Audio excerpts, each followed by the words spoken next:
All right, let's dive into one of the most transformative periods in American history. We're talking about just 11 years, from 1954 to 1965, that would fundamentally reshape a nation. But to really get a handle on this era, we need to zoom in on one central question, a question that really drives this whole story. How can the experience of a single person ignite a movement that literally changes the course of history? Keep that in the back of your mind as we go. So first things first, we've got to understand the world where all this went down. It was a world defined by a system of segregation that was just everywhere, deeply, deeply entrenched. Now, the word itself seems pretty simple, right? To segregate is to set apart or isolate. But in practice? Oh, its meaning was anything but simple. For millions of African Americans, it was a harsh, daily reality. And look, this wasn't just about separate water fountains. The reality of segregation was so much more invasive. It meant if you were on a train, you were forced into a separate, so-called Jim Crow car. It meant there were actually laws, miscegenation laws, that made it a crime to marry someone of a different race.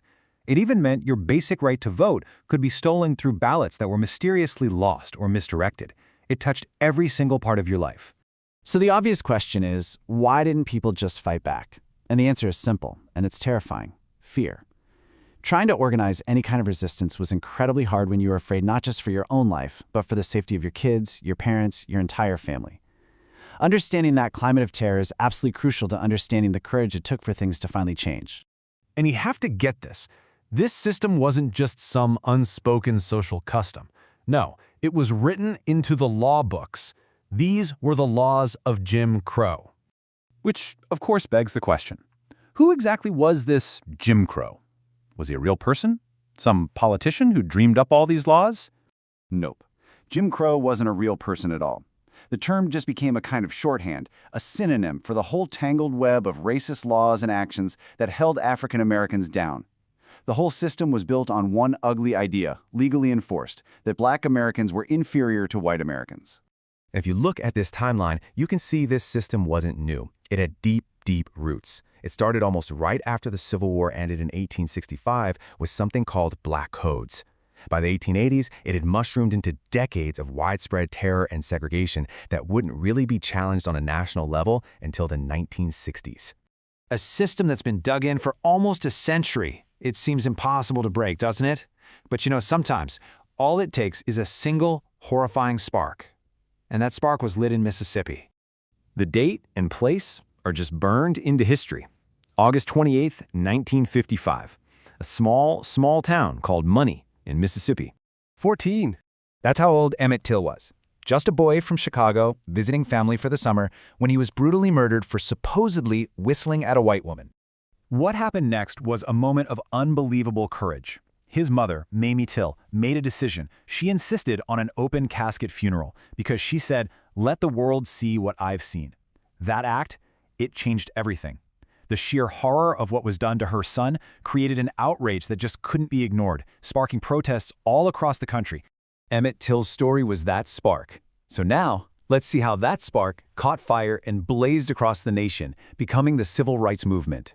You can draw a straight, unbroken line from that tragedy to what happened next. Just a few months after Emmett's murder, a woman named Rosa Parks refused to give up her seat on a bus in Montgomery, Alabama.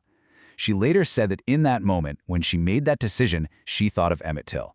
One story of injustice directly fueled another incredible act of defiance. And this fight for dignity wasn't just happening on buses. It was happening at the schoolhouse door. In Arkansas, a group of 9 Black teenagers, we know them as the Little Rock Nine, tried to attend a newly desegregated high school. The resistance from the community was so violent, the President of the United States had to send in the National Guard just to escort them safely to class.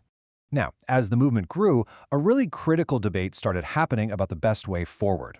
This was really embodied by 2 powerful leaders: Dr. Martin Luther King Jr., who called for nonviolent civil disobedience and integration, and Malcolm X, who, especially early on, focused on Black nationalism, self-defense, and empowerment by any means necessary.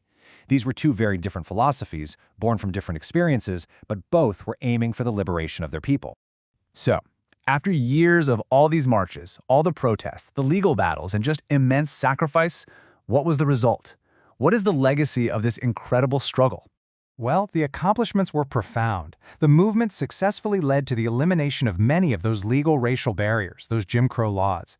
It completely transformed the social, cultural, and political life of North America. And this is so important, it served as a powerful model, a blueprint for other groups, women, Hispanics, the disabled, in their own fights for equality. And that brings us right back to where we started. The movement, without a doubt, transformed a nation. But the story isn't over. And it leaves us with a final, really important question to think about. How does the legacy of these events, these people, and their sacrifices continue to shape the ongoing fight for equality today?